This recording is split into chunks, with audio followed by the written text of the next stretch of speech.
The morning of the funeral was colder than anyone expected for late spring. The sky hung low and heavy, clouds swallowing the sun as if even the heavens wanted to drape themselves in mourning. I remember standing on the edge of the churchyard, my hands clenched inside black gloves, staring at the stone steps that led into the chapel. They felt heavier with every step I took, as though each was weighted with memories of my father. My father had been a complicated man, strict, proud, and never one to soften his words. But in his silence there was always a layer of protection, a sense that he had built the walls of our lives so no one could break through. And now those walls were gone. Inside, the rows were filled with familiar faces blurred by grief.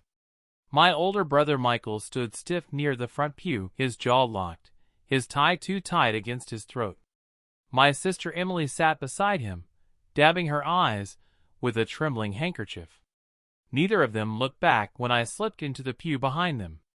The service was a haze of hymns and prayers, words that floated somewhere above my head while my thoughts clawed at the edges of something else, the will. Everyone in our family knew it existed.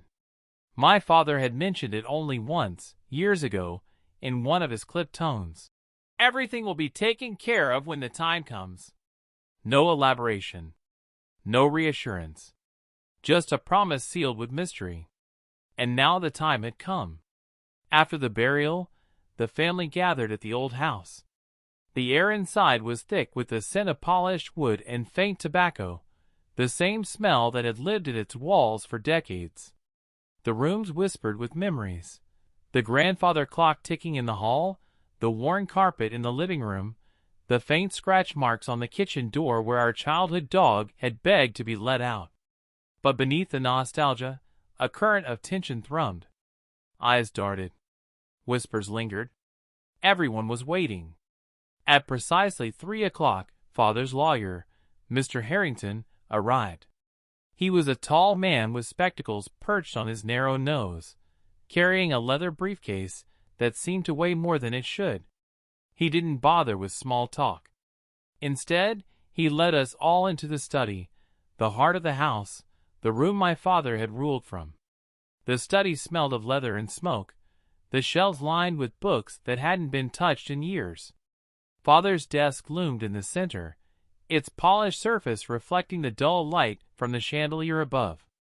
We sat in silence. Michael at the head of the table, as though he already believed it was his right. Emily beside him, her face pale but eager. I sat further down, my hands folded tightly in my lap. Mr. Harrington cleared his throat, slid a stack of papers from his case, and began to read. "This is the last will and testament of Richard Calloway." The words poured out in a monotone, but every sentence carried weight. The house, the business shares, the savings, the land my father had refused to sell despite endless offers. Michael leaned forward with every item, like a predator sensing the scent of blood. His lips twitched when the estate was mentioned, hundreds of acres, priceless to developers. Emily tried to mask her excitement, but I caught the way her fingers tightened around her lap. And then, the shock. "To my son Daniel," Mr. Harrington paused, glancing at me over the rim of his glasses. "I leave nothing." The words cracked the air like a whip. For a moment, I thought I had misheard. My pulse roared in my ears. Nothing. The house around me blurred. My father's face flickered in my mind, stern, unwavering, but never cruel. He wouldn't do this. He couldn't. I felt every gaze turn to me. Michael's smirk was barely concealed. Emily's mouth parted in silent shock, though there was something else in her eyes. Relief? I wanted to speak, to shout, to demand an explanation. But my throat closed. Mr. Harrington continued as though nothing had happened. My siblings' names filled the room, each tied to property, accounts, possessions. Every word was a nail driving deeper into my chest. By the end, the picture was clear. Michael and Emily inherited everything. I had been erased. The room swam with murmurs once the papers were set down. I couldn't move. My hands trembled in my lap, my father's betrayal ringing louder than the tick of the clock on the mantelpiece. Michael was the first to break the silence. "Well," he said smoothly, leaning back in his chair, "Father always knew who deserved the legacy." I snapped my head toward him, anger burning beneath my ribs. "What do you mean by that?" His smile widened. "Come on, Daniel. You were never really part of the plan. Father trusted me to run the estate. Emily's his darling girl. But you were always the odd one out." The words cut deeper than the will itself. Emily tried to intervene, her voice soft. "Michael, don't." But he ignored her. "Don't act surprised, Daniel. You know he never saw you the same way." I stared at him, my vision blurring, my chest tight with rage and confusion. My father and I hadn't always agreed, but I had been his son. His blood. Hadn't I? That thought was a whisper, faint, but it struck something in me that I couldn't shake. I stood, the chair scraping against the floor. My voice shook when I spoke. "This isn't over." Michael chuckled, low and mocking. "It's already over." But I didn't listen. I couldn't. I stormed out of the study, the old floorboards creaking under my steps. The hallway felt darker, colder. My father's portrait hung on the wall, his stern eyes following me. For the first time in my life, I felt like a stranger in my own home. That night, sleep refused to come. I sat at the desk in my apartment, the will replaying in my mind like a broken record. Nothing. He left me nothing. But the whisper lingered. The one I couldn't silence. Hadn't I? And then, as if fate itself wanted to twist the knife, an envelope slipped through my mail slot the next morning. No return address. Just my name scrawled in an unfamiliar hand. Inside was a single sheet of paper. A birth certificate. Not mine. At least, not the one I had grown up with. This one had my first name, Daniel. The same date of birth. But the last name was different. The parents listed were strangers. My blood turned to ice. Suddenly, my father's cold words. His distance. His choice in the will. It all began to make sense. And yet, it made no sense at all. I must have stared at that birth certificate for hours. The letters blurred, shifted, twisted in front of me until I felt like the ground beneath me was slipping away. My whole life, 20 years, had been built on a lie. The man I had buried just days ago, the man I had called father, was not my father at all. The air in my apartment felt thin. I couldn't breathe. I paced back and forth, clutching the paper, my mind splintering into 1,000 jagged thoughts. Who were the people on this certificate? Why had I never heard their names before? And why had my father left me nothing? Or maybe the better question was, why had he ever kept me at all? I couldn't keep this to myself. The next day, I confronted Emily. She was sitting in the sunroom of the old house, the same place she'd hidden as a child to read books when the rest of us were forced to do chores. She looked up when I entered, her eyes still swollen from days of crying. But when she saw the paper in my hand, something flickered across her face. Guilt. I laid the birth certificate on the table between us. My voice was steady, though my insides trembled. "Explain this." She stared at it, silent for a long time. Then she let out a breath, long and heavy, like she'd been waiting for this moment her whole life. "You weren't supposed to find out like this," she whispered. The words hit harder than any shout could have. I leaned forward, my hands gripping the edge of the table. "So it's true? He wasn't my father?" Emily's eyes filled with tears. "Not by blood." I felt something crack inside me. "And you knew? All this time?" She nodded slowly, her fingers twisting the hem of her dress. "Michael and we overheard once years ago.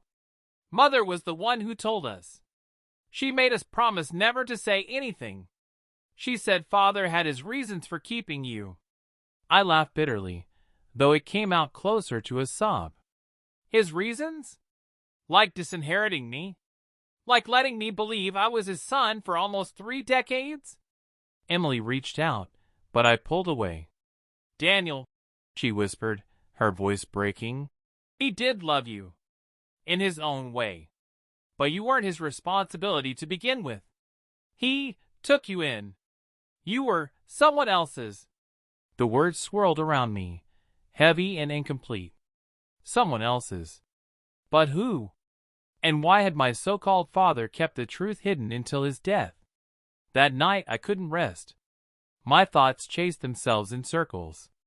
I dug through old drawers, boxes of family photographs, anything that might hold a clue. And then I found it, an old letter tucked into a book in the attic. The handwriting was my mother's. Richard, I can't raise him alone. You're the only one who can protect him. Please, don't let them find him. My chest tightened. Them. Who were they? The letter wasn't signed with a name. Just the initial. M. I didn't know what it meant, but it burned into my mind. The next day, I confronted Michael. He was in Father's office, already making himself comfortable behind the desk that had been our father's throne. Papers were spread before him, contracts and development plans, his face smug with victory. He didn't even look up when I entered. Come to congratulate me, little brother? I slammed the birth certificate onto the desk. You knew. Michael finally glanced up, his eyes glinting with amusement. Of course I knew. The casualness of his voice made my blood boil. You knew all these years and never told me? I demanded. He shrugged. Why would I? It wasn't my burden to carry. You were the outsider, Daniel. You always have been. Father only kept you out of obligation. Once he was gone, there was no reason to pretend anymore. I leaned across the desk, my voice low and sharp. Obligation to who?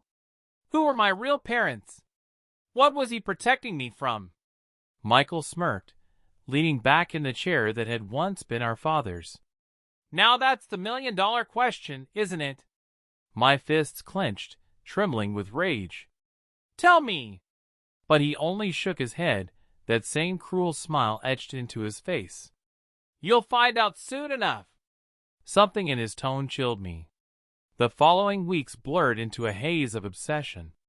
I searched every record I could find, dug through archives, spoke to anyone who had known my parents back then. But every answer led to another question. My mother had been distant about her past, always changing the subject when asked about her younger years. My father, if I could still call him that, had sealed those years away like a vault. But one thing became clear. The name on the birth certificate wasn't random. My real last name belonged to a family I had never heard of before. The Marchands. And they were powerful. Not in the way of wealth or land. Their power was quieter, darker. Whispers of criminal ties. Businesses that were just fronts. People who owed them favors. People who disappeared when they didn't pay. And somehow, I was one of them. It all came to a head one evening when a black car pulled up outside my apartment. 2 men in dark suits stepped out, their faces sharp and unreadable. One of them handed me an envelope without a word. Inside was a single card with embossed letters. We should talk. Midnight. The pier. No signature. No explanation. But I knew. The Marchands had found me. That night, the pier was cloaked in fog, the water slapping quietly against the wood. A lone figure stood at the edge, hands folded behind his back. As I approached, he turned. His face was older, lined with years, but his eyes were mine.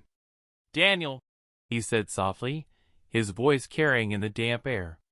Or should I say, Gabriel? The name hit me like a blow. My name is Daniel, I said sharply. He smiled sadly. That's the name Richard gave you. But you were born Gabriel Marchand. My son. My heart pounded. You're lying. I wish I were. He stepped closer, his gaze unwavering. Your mother, my wife, died shortly after you were born. I was not the kind of man who could raise a child. Richard owed me a debt. I asked him to protect you, to give you a life I could not. I stumbled back, shaking my head. Protect me from what? His expression darkened. From us. From the family. The Marchands are not kind, Gabriel. We consume our own. Richard knew that if you stayed, you'd be destroyed. He did the only thing he could. He took you away. The weight of it crashed over me. My life had been stolen, but also spared. And yet, rage burned hotter than gratitude. All those years, I hissed. He let me believe I was his son. He let me believe I mattered. And then he left me nothing, because he feared that leaving you anything would draw attention. My father, my real father, said. He thought disinheriting you would keep you safe. Safe. The word tasted bitter. The man reached into his coat and pulled out a small box. He pressed it into my hand. This is yours. It was your mother's. She wanted you to have it someday. Inside was a locket, worn and delicate. I opened it with trembling fingers. Inside was a tiny photograph of a woman with kind eyes, holding a baby. Me. Tears blurred my vision. But beneath the grief, a storm gathered. Michael had known. Emily had known. My whole life had been shaped by secrets and silence. I wasn't the outsider. I was the hidden one. And now that I knew the truth, I wasn't going to let them win. The weeks that followed became a quiet war. Michael flaunted his new power, parading through the estate, selling land, cutting deals. But he underestimated me. I had a new name now. A new family behind me. The Marchands were dangerous, but they were mine. And when I told them how Michael had laughed, how he had mocked me, how he had profited from a legacy that wasn't his, they listened. And when the time came, when Michael's empire began to crumble under sudden legal pressure, when his friends abandoned him, when anonymous investors swooped in to buy every piece of land he thought he controlled, he never suspected me. I stood on the hill overlooking the estate one final time, the house silhouetted against the setting sun. Emily had fled the city, unwilling to choose sides. Michael was ruined, drowning in debts he couldn't escape. And me? I finally knew who I was. Not Daniel Calloway. Not the forgotten son. Gabriel Marchand. The one who had survived the lie and turned it into power.